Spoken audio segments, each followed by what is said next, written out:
I'm Theo. And I'm Juliet. And this is Apologies Accepted. We offer an entertaining look at some of the big issues in history by examining public apologies of the famous and infamous. We're looking at politicians, serial killers, actors, and you. Send us a public apology you would like to make, and we'll read it on the air and give you a chance to redeem yourself or just get some guilt off your shoulders. We're here for you. Once a week, maybe more if you're really, really sorry.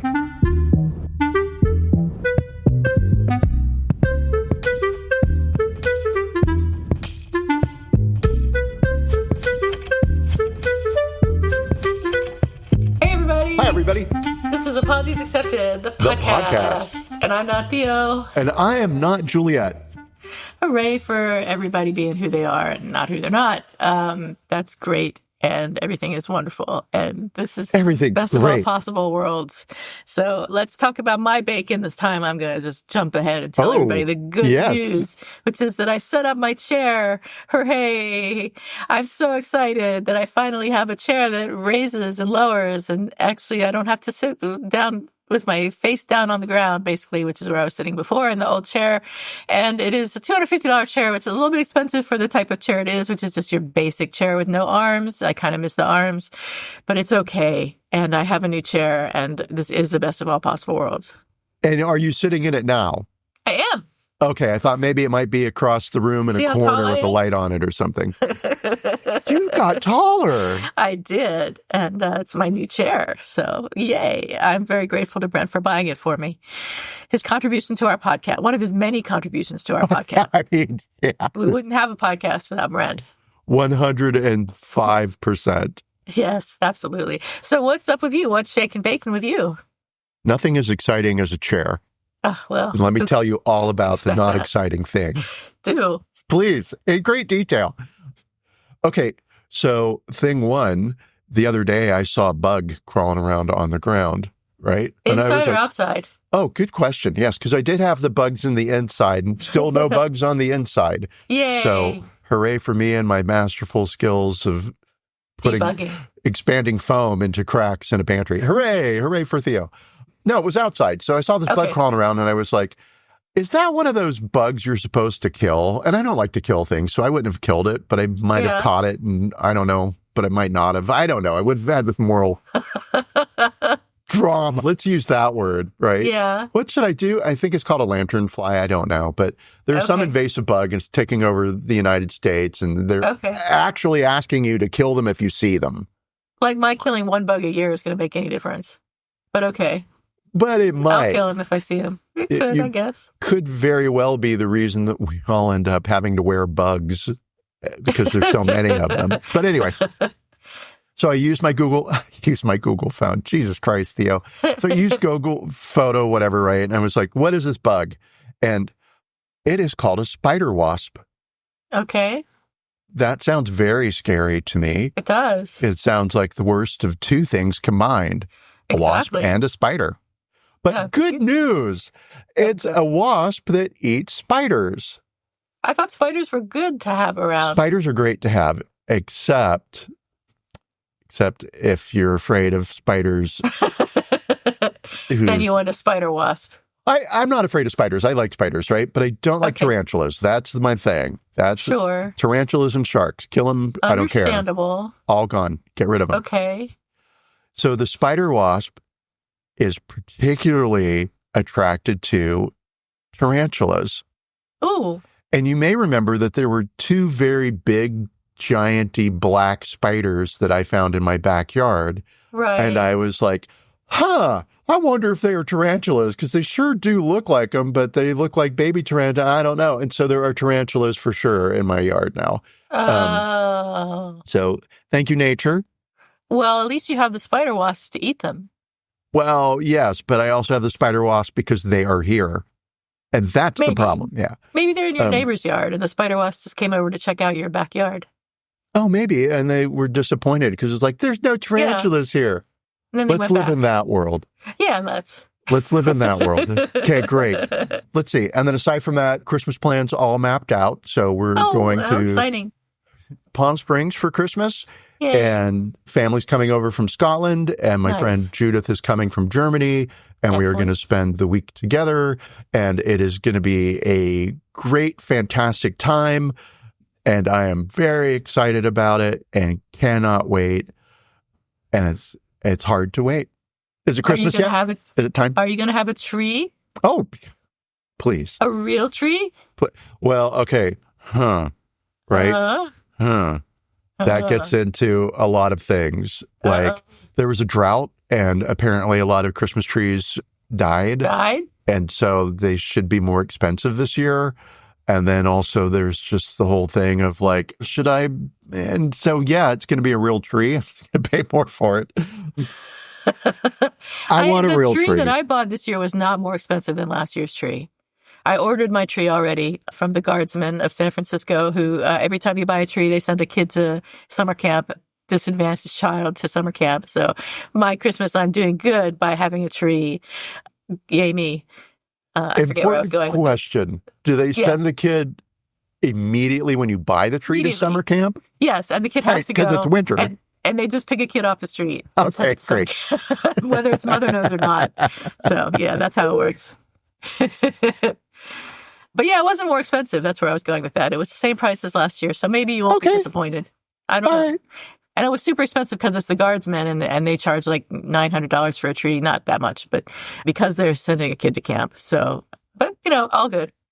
That's actually great. That is a wonderful, all the things. I will go to Home Depot and find, I'll go wherever the cheapest Christmas tree is, and that will be the tree that I buy. Do you do Christmas tree hunting price comparisons? Like while you're out and about, do you check out the Christmas trees and see how much they are? And then I might go to 2 different places, but usually I find the lots are more expensive, and the Christmas tree lots. Oh, lots. L-O-T-S. I thought you said L-O-C-K-S. Okay. I was like, what, locking up your tree? All right. Yes, they're precious. No, and those are more expensive, right? And then typically Lowe's / Home Depot have the better pricing. And the trees are good enough quality, get you through the season or whatever. So, I mean, you're going to throw stuff all over it anyway, so it doesn't have to be perfect. And at the end, exactly. By the time all the decorations are up, you can't even see the tree. It's just a pile of ornaments. Exactly. And that reminds me of the time I actually did throw stuff on my Christmas tree, because when I was little, my mother had this big deal about how everything had to be placed perfectly. And we had this, the tinsel that is strand by strand, like these tiny little strands the long strands that you place on the tree. And each strand had to be placed very carefully over a particular branch of the tree. And everything had to be artistic and careful and very, very perfect. And it was very dramatic and very negative experience for me. Oh, I bet. So one year, instead of doing that, which I had been continuing to do throughout my life out of habit, I literally threw tinsel at the tree and left it there. Okay, but this was your own tree, not my own tree at home as a child. No. Yeah, no, okay. My mother. I was like, wow, across the country. And it looked just the same to me. It looked exactly the same as when I had carefully placed each tinsel on each branch. So, because you put ornaments up and you put lights up and you put all the other stuff on the tree, and where the tinsel is not such a big fucking deal, Mom. So it is not. And, and also, wow, that would be a lot to deal. I'm a little bit okay, the ornaments need to go in special places, but it's not this ornament has to go specifically on this one ornament has to go here. It's more bigger stuff out front, smaller stuff maybe in the back, or bigger stuff in the back and smaller stuff out front. See, I'm not even sure of the order. There you go. You're very laid back. That's the way it should be. Christmas should be relaxed. See, the mistake your mom made was not getting drunk. I would beg to differ.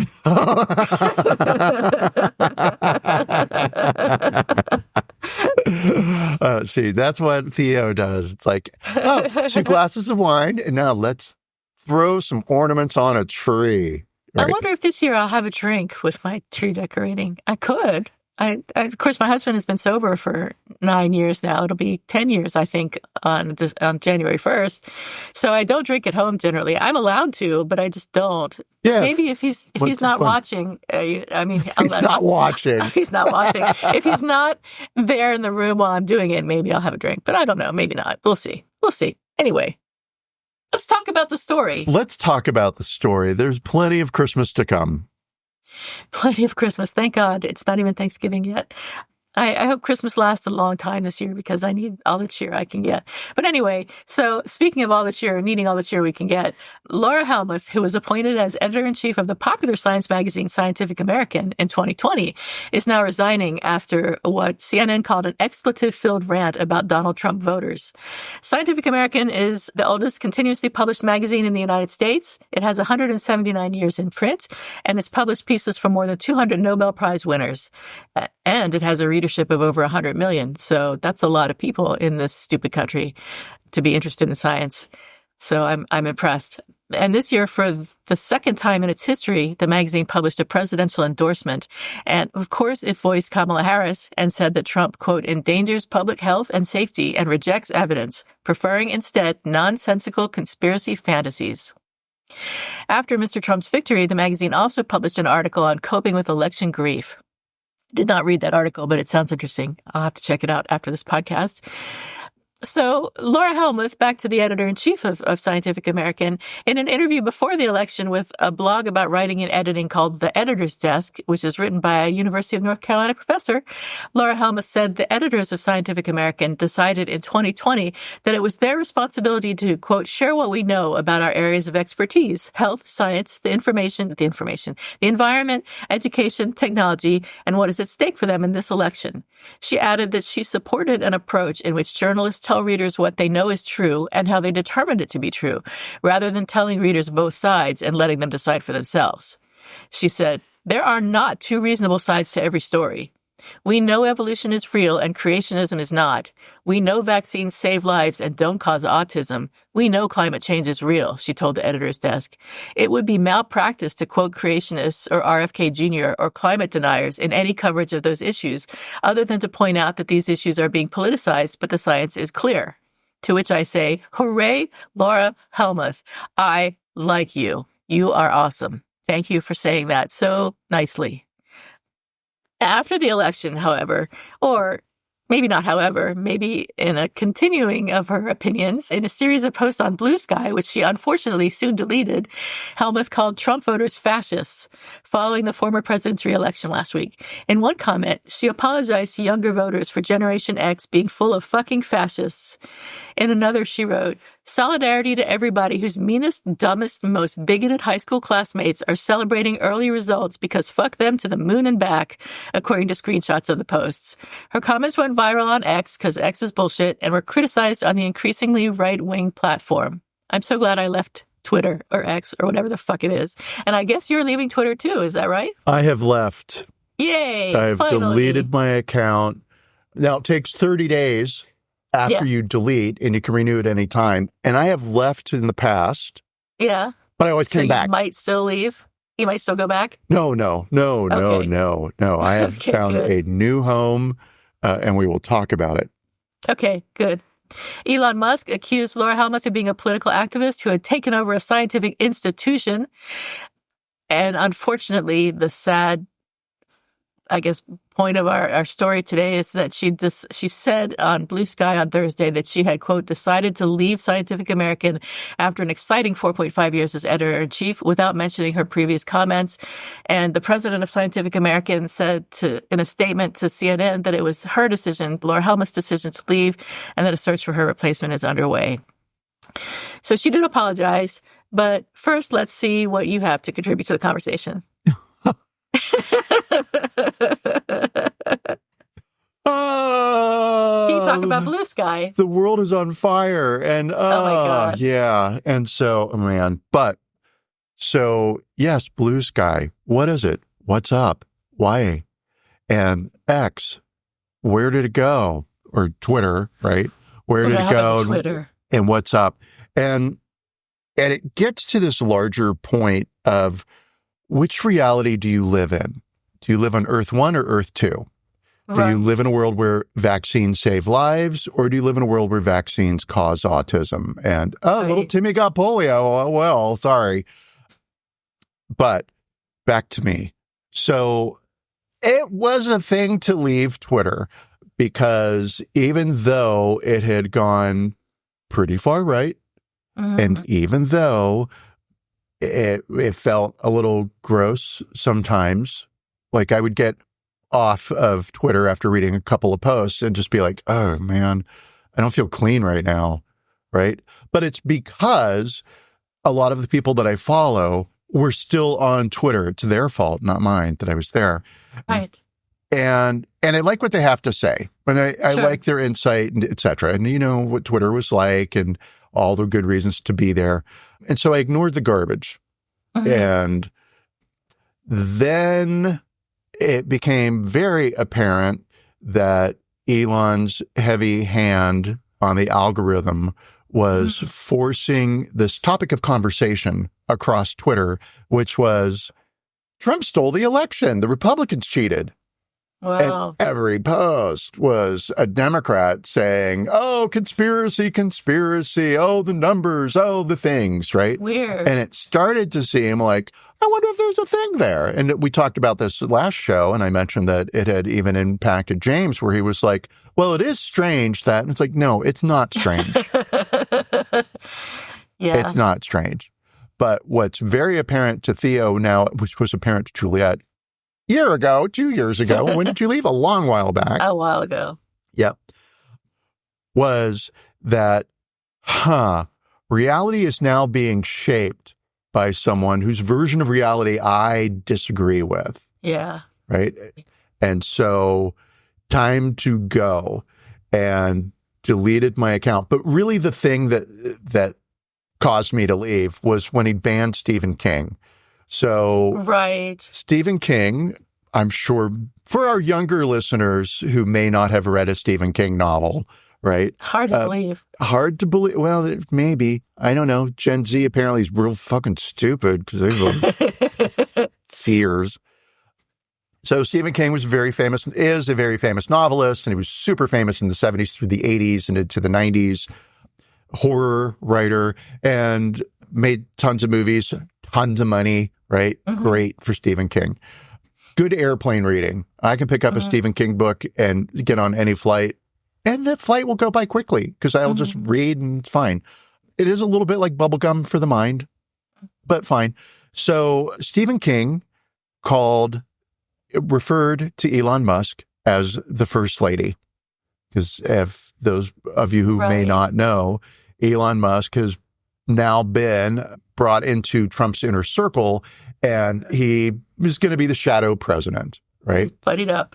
He's buddied up, and he's going to be controlling stuff. He's a billionaire, but he can never be the president of the United States because he was born in South Africa. On one hand, thank God. On the other hand, is good as being the president right now. He's got Trump's ear and whatever. So Stephen King called Musk the First Lady, and then people started referring to Elon as Elania, which is funny because it rhymes with Melania, right?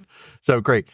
Musk didn't like that, and he banned Stephen King from Twitter. So much for free speech. So much for being the platform of free speech, Elon. Hypocrisy. Yep. So the combination of banning Stephen King and the preferencing anybody that wanted to float any stupid conspiracy theory, right? I deleted my account. It was like, I'm just going to have to like suffer for a while, and then I'll get over it. And then I went to Blue Sky because I actually been on Blue Sky. Brag. Been on Blue Sky. Just never used it. Right. And I went on, and oh my God, nothing's changed. The interface is still the same as it had been, right?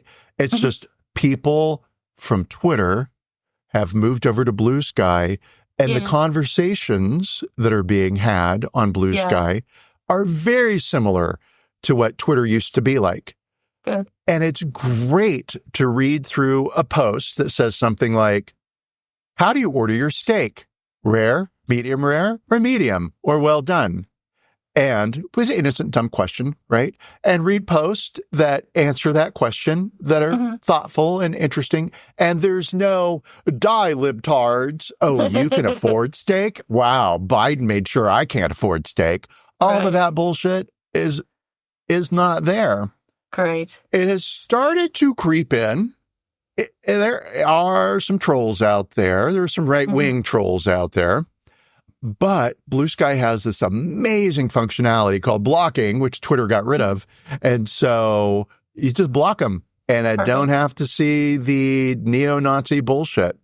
There's also a functionality where somebody can create a list of things and you can subscribe to that list and you'll be fed those things. Right. The converse to that is also true. You can sign up for a list that somebody that you trust is curating that blocking. And so I've subscribed to the neo-Nazi blocking list. Excellent. I can unsubscribe at any time, but it is deleting or preventing me from seeing a lot of the obvious bullshit, right? That's great. Some bullshit's still getting through. Right. And I have been on Blue Sky for like 2 days now, and I have noticed that so far I haven't seen any neo-Nazi stuff, which is really nice. So yeah, you're not. I haven't had to block anyone yet. Yet. So I haven't blocked anybody because they've interacted with me.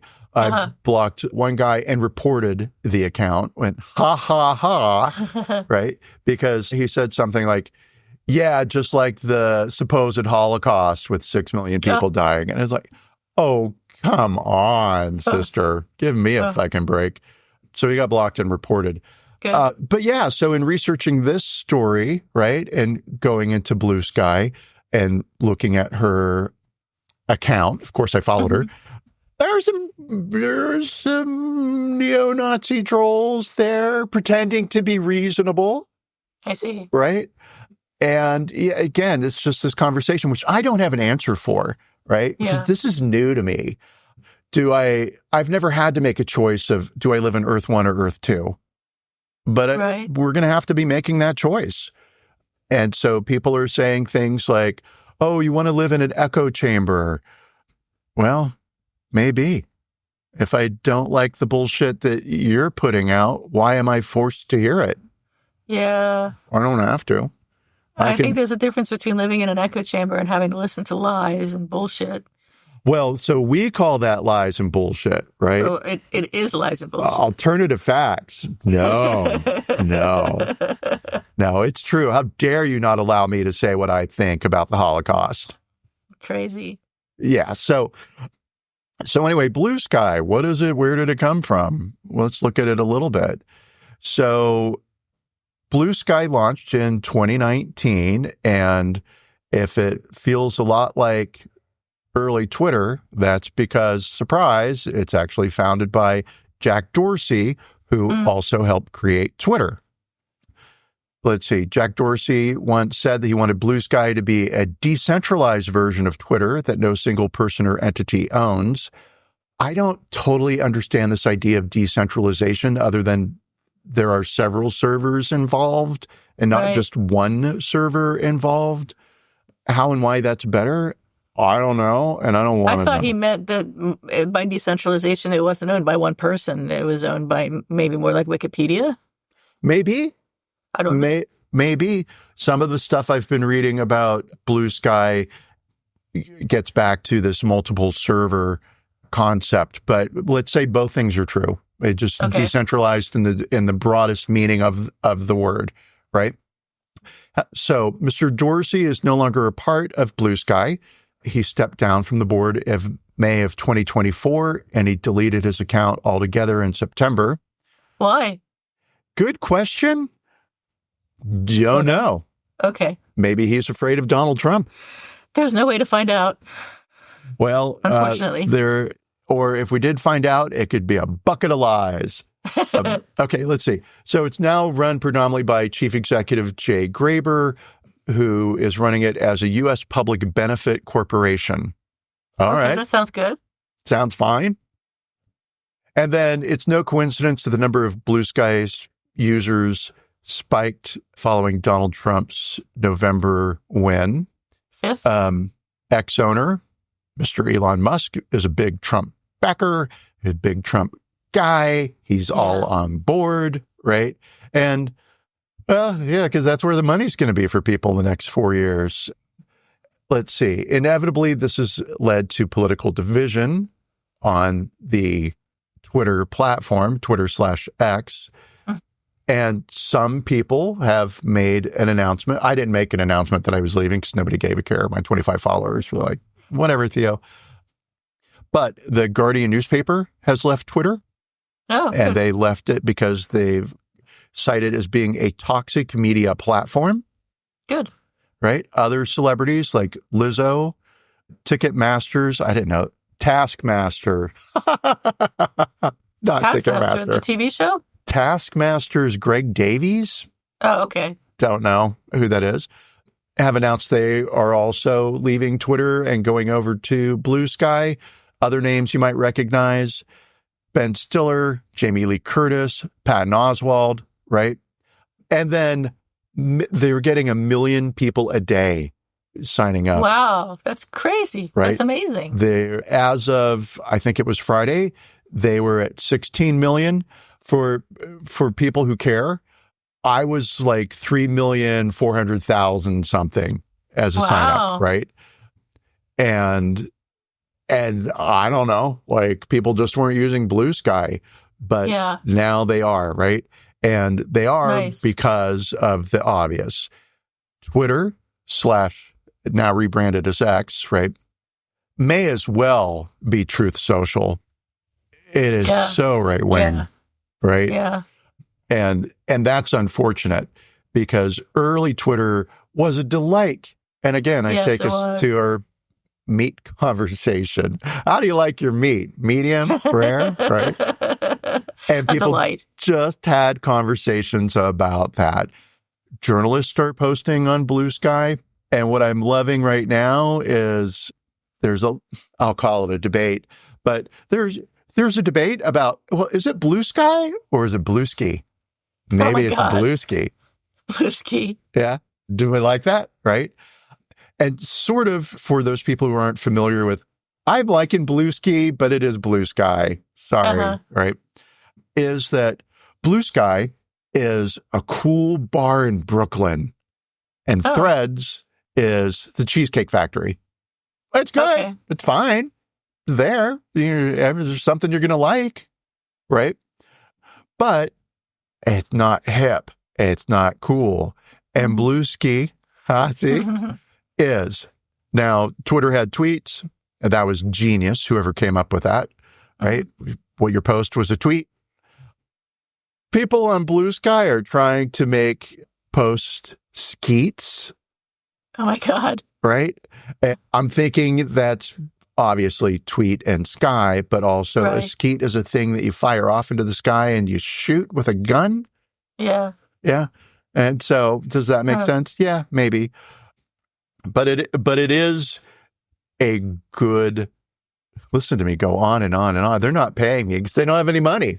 Nobody knows how they're going to be making money. Odds are that they're going to offer subscription services. Okay. So you want a specialized handle?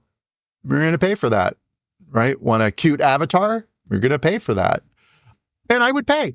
Right now, I'm enjoying it. And so how much would I pay? I don't know. We'll see. Yeah. But yeah, so not missing X at all. Really liking Blue Sky and actually engaging with posts and liking things again and forwarding stuff. And so just what I used to do on Twitter that I have not done in a few years. Yeah, just go on and became awful. Oh, it's just so bad.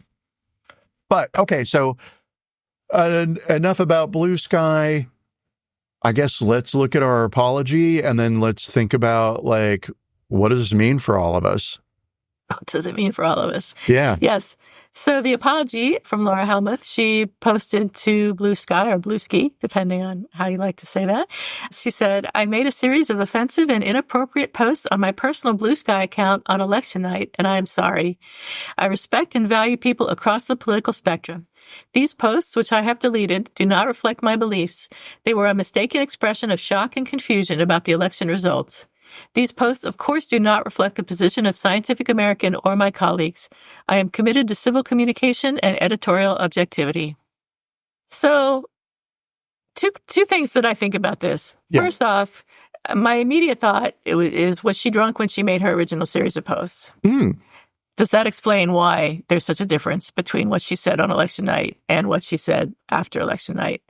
Second, I'm upset that she apologized. I think she shouldn't have apologized. I think she shouldn't have felt like she had to apologize. I understand why she did. She probably was forced to apologize or in some way pressured to apologize by Scientific American, who probably gave her the option of quitting or being fired, in my opinion. So, and she probably would not have had a career path if she didn't apologize. So that's unfortunate, but that's how I feel.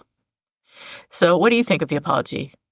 So, wow. I'm going to say that on one hand, I do agree with you. It's unfortunate that she apologized, but then common sense prevails. And I hate to say this, the words that are going to come out of my mouth now, I totally disown.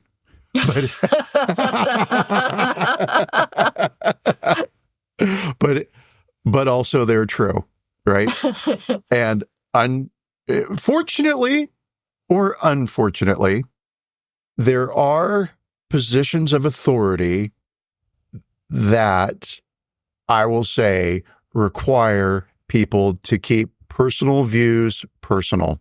Right. Right. That's a good point. Unfortunately, if you're a public school teacher, don't talk about your racism. Right. Because that's bad. But then, then it gets into you talk about your love of gay people, right? You're the president of the Gay Straight Alliance at your school. Okay, but there's not a club for racist at school. For a reason. Not yet. There might be soon. I'm sure it's a coming. So I do understand that for her future career, right? Yeah. She needed to show future employers that, hey, look, I learned a lesson here, and I will never again make personal comments public. Yeah. Right? There's the thing of, is she wrong? Maybe a better form of the apology would have been what she said, but add in something like, I know that not all the people who voted for Trump are fascist, but there is a measure of them who are racist and love fascism. Huh. So I'm wondering if that's true. I mean, if she had to say it, she had to say it. That's one thing. But is it true? That's another thing. And I'm not sure I agree that all fascists are not Trump supporters. All fascists are Trump supporters. That is true. All fascists are Trump supporters. There was no fascist that voted for the Democratic Party. I mean, it's possible that you're just really, really, really, really, really stupid. So I think. Okay, so you and I are both incredibly smart. You are smarter, but I am smart. I am so smart. We are both smart beyond measure. Fairly put. Yes. Agreed. Of course. And we pay attention to the world around us because we understand that the world around us impacts our lives on a daily basis. Right. Right. And one of those things that impacts us is who's sitting in office and helping formulate laws. There are people who don't pay attention to politics, who don't read the news, and are lovely, delightful people. But then why are they voting? How do they know who to vote for? They must have some idea about what Trump stands for if they're going to vote for him. They must like something about him versus Kamala Harris. I mean, unless they're only hearing negative things about Kamala Harris and nothing whatsoever about Trump, which seems impossible, I think they must be fascists. I mean, yes, right?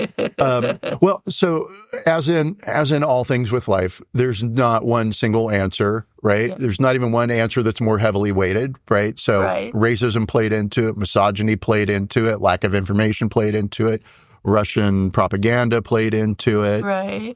Fandom played into it. I heard somebody say, and I think this is very accurate, that Trump does not have voters, Trump has fans. Right. Do we know how many people? I'm not trying to interrupt you, but I am interrupting you. Do we know how many people voted? You are speaking over me. You. Anyway, do we know how many people voted for Trump? So No, I will say that he won less than 1% of the popular vote, right? But that number, I don't know what it is. Enough to win. Yeah, I mean, like, I don't know how many millions of people voted for Trump. I'm just wondering how many people I have to worry about encountering in my daily life moving forward. But it's millions. That's all I know. It's many, many, many more than I would like. And even in San Francisco, it's an obvious number. So I'm glad I don't live in Texas like you do. Even Austin, I'm sure there are plenty of Trump supporters.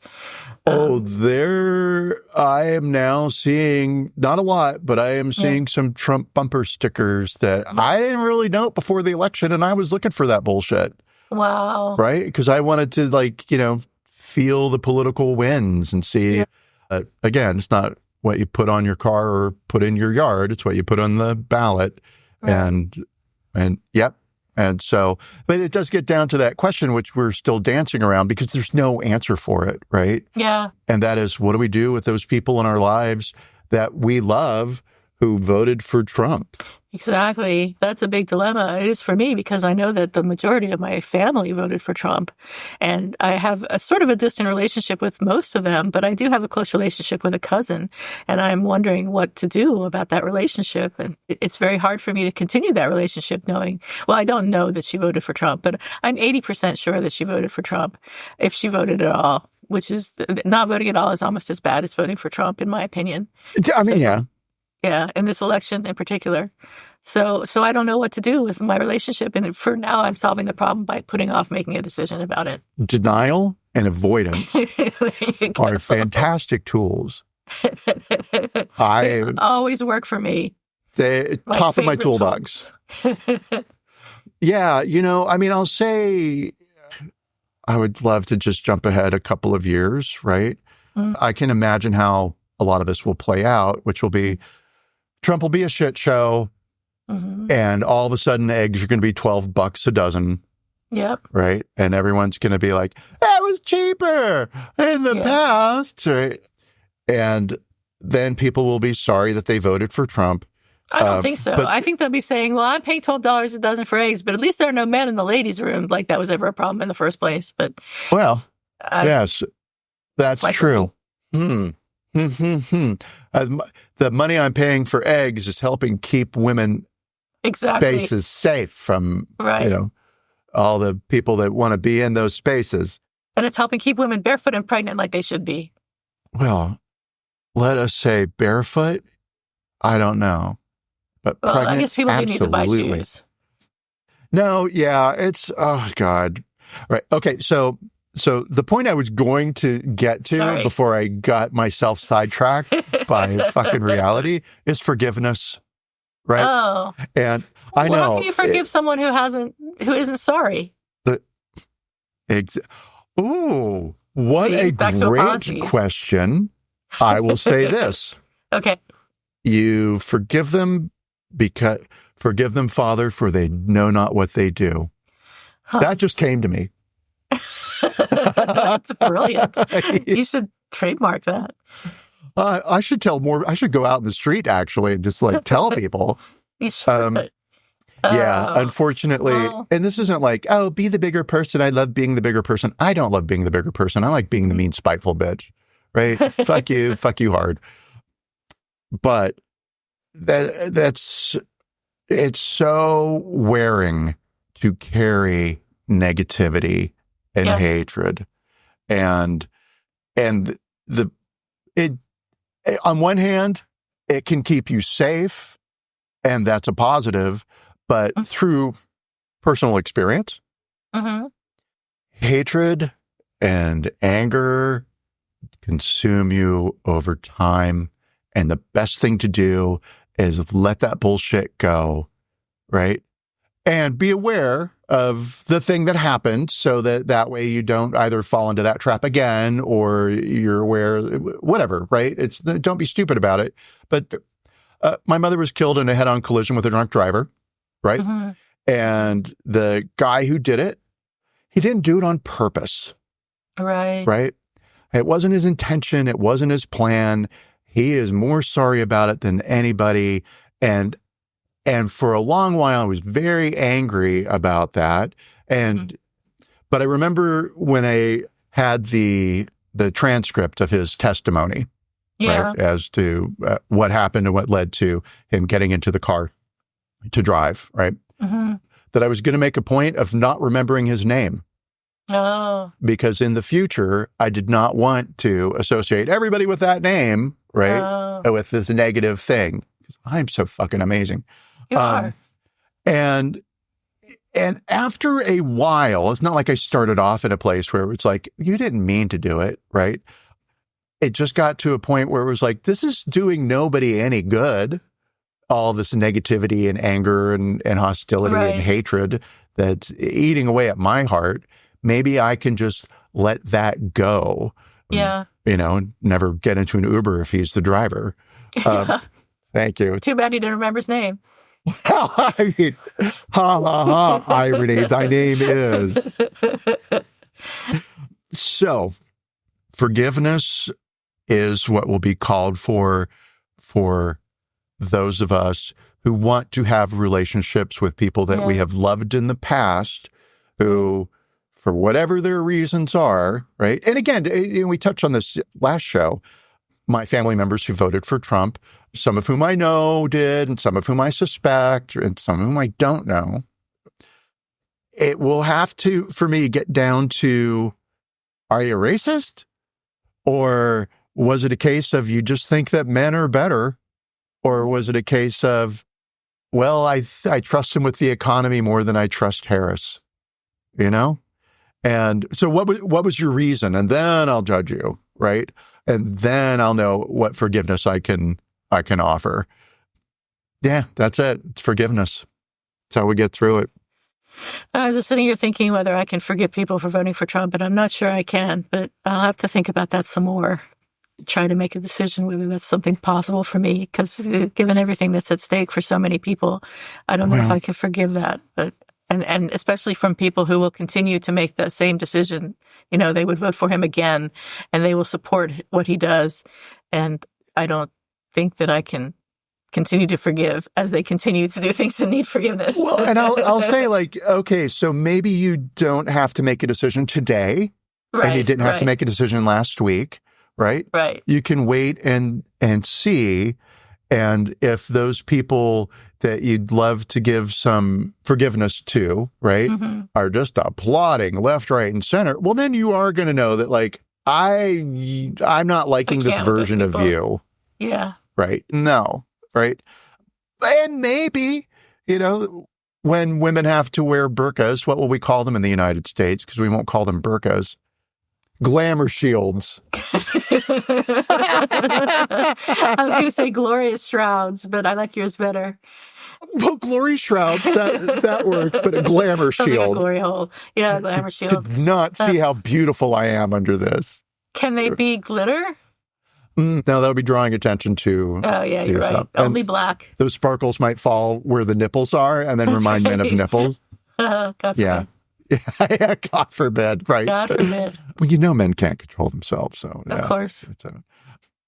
Yeah, so it's going to be their actions in the future and their reception of the changes, and hopefully, well, not hopefully, right? Because again, let's play this card. Remember how the Republicans were so shitty about Barack Obama, and they were just like, and they would say things like, oh, God, the guy that looks like a turtle. I can't believe I've forgotten his name already. Mitch McConnell? Thank you. Didn't he even say, I want Barack Obama to fail? Probably. Right? I think that's an actual direct quote. Probably. Yeah, well, I could Google it, but I don't care. But I know that Republicans did say that publicly, right? why would you want the president of the United States to fail? Maybe you not want some of his policies to pass, but you want the whole presidency to fucking fail? Yeah, the country's got to be flushed down the commode a so little that dramatic. you're happy? Yeah. Yeah. So I forget the point of all of that now, because now I'm down to flushing the toilet and watching the country spiral down into the sewer, which is where we're going to head. Oh yeah. But you don't want that. I don't want that. So no, of course not. I don't want the presidency to fail. I want success, and I want everyone to be happy. Exactly. Well, maybe not everyone be happy. I want the good people to be happy. Well, right, but then we get to pick who's good, and of course, and the other team is also like, and that's what's happening now, right? Well, that's not what's. I was going to say what's happening now is that politics has become America's new entertainment, and we've got opposing teams. It's Manchester versus the Rangers, or the Dallas Cowboys versus the Miami Dolphins, right? And like, we're all going to pick a side and get angry about something that has no impact on our lives whatsoever, unless you are gambling. But politics has an impact on our lives. Yes. The outcome of a football game doesn't mean dick. It just means somebody got to get drunk and be all happy, and somebody else got to be drunk and be all angry. And then they got to meet each other on the sidewalk and beat each other up. Yeah, I'm going to shut up, because it's just wandering down all these weird roads that we don't need to wander down. We need to rate an apology. If we throw a number on it. Yeah. I forgot about that. Yeah. All right. I give it, oh man, that's tough. Well, let's talk about our criteria. So was there an expression of regret? Yes. Was there an explanation of what went wrong? Sort of. Sort of, yeah. The election got the best of her. Yeah. I mean, she got drunk, whatever. Was there an acknowledgement of responsibility? Kind of. Was there a declaration of repentance? Well, she said she was sorry. Was there an offer of repair? Not until she resigned. So I'm going to say no. And was there a request for forgiveness? No. So just as an apology, what? Oh, but I mean, she deleted the post. So does that count something? Would that fall under repair? Maybe. I mean, I know the posts are out there, but she deleted them. She deleted them. I don't know why people delete posts, because they're still there. I mean, you can still see them. Somebody has them. They still exist in the world. It's the Barbra Streisand effect. Do you know that story? No. When Google Maps became a thing, or MapQuest became a thing, right? Barbra Streisand's house in Malibu was listed, right? Or you could see the house. You could see it on Google You could Maps. see the house. And she had a shit fit in the news that people could see her house, right? Was it a drone footage? I don't know, but there were photos, right? And searches for Barbra Streisand's house spiked by like 175 million%. And it became such a thing that it's called the Streisand effect. And that's when you say, don't you dare do that thing. Right. And then everybody does it. Because they didn't have any power to cause Google to blur your... Now you can blur houses, but whatever. So the Streisand effect. So deleting a post is the Streisand effect. I see. Oh, so, don't everybody's seen it. People. Leave them up. Everyone already knows what you said. There's no point in deleting them, in my opinion. Anyway, I give this apology a 5. We are back in sync. The universe is writing itself, and that is great. How awesome if I would have been like, it's a -2. She's awful. I love Trump. Yeah, it's an average apology. I understand why it was made. And while on many levels I may agree with the sentiments, I get back to, well, people in positions of authority do need to be more careful about what they say in the marketplace or the market square, village, town. I don't know. There's that square. Square? Town square? Thank you. Square? That's it. Whatever. Whatever.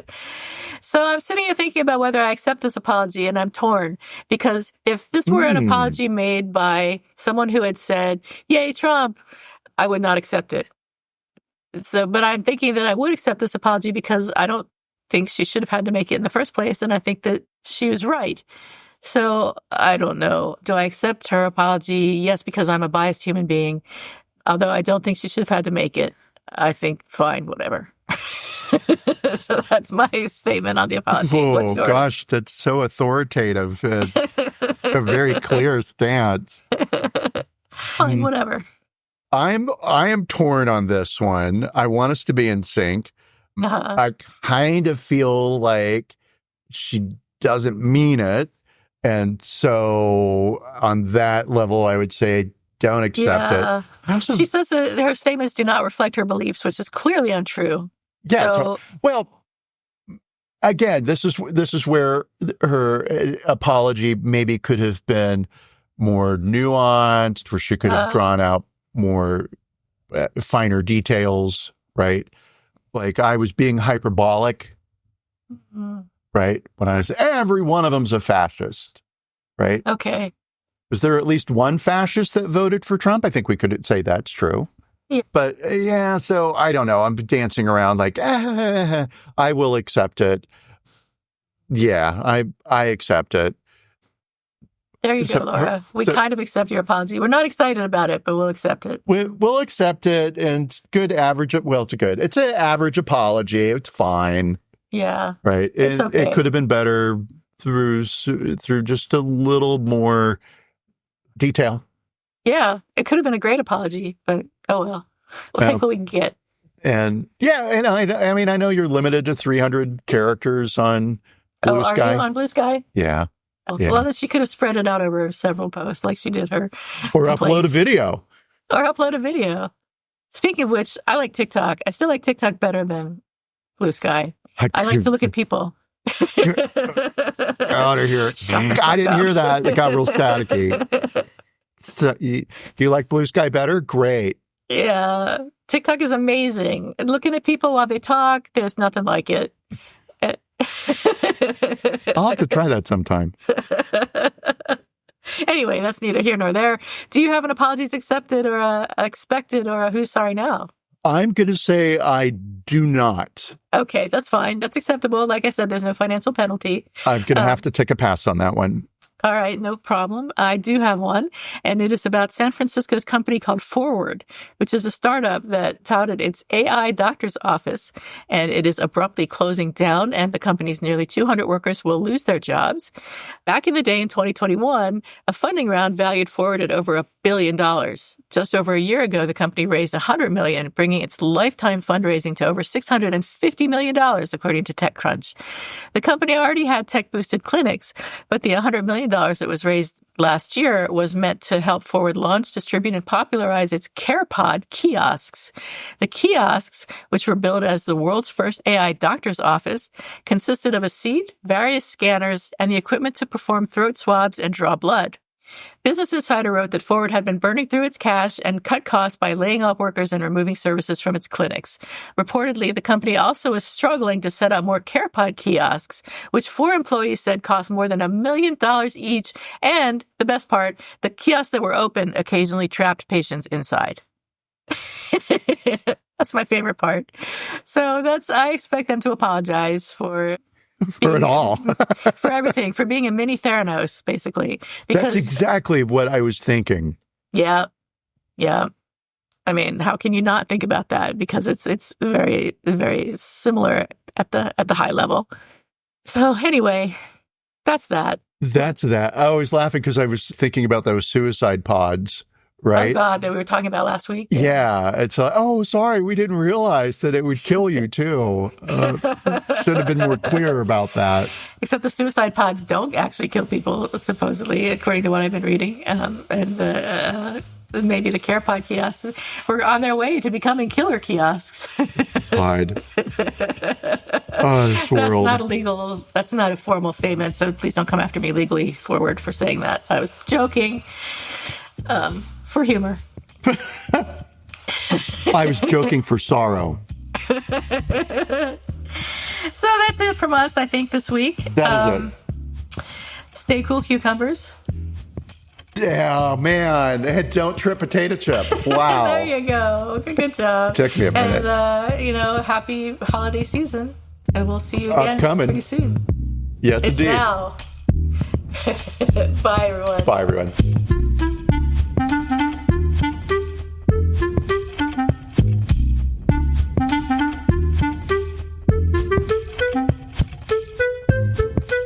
Thank you for listening to Apologies Accepted, the podcast. You can find links to the articles and the sources in the show notes. To submit an apology or find out more, visit us at apologiesaccepted.net, where you can also find our merchandise. We're on Twitter at Apologies Accepted. And on Instagram at apologies.accepted. You can support our important work at Patreon.com/Apologies Accepted. And fuck Facebook. Bye.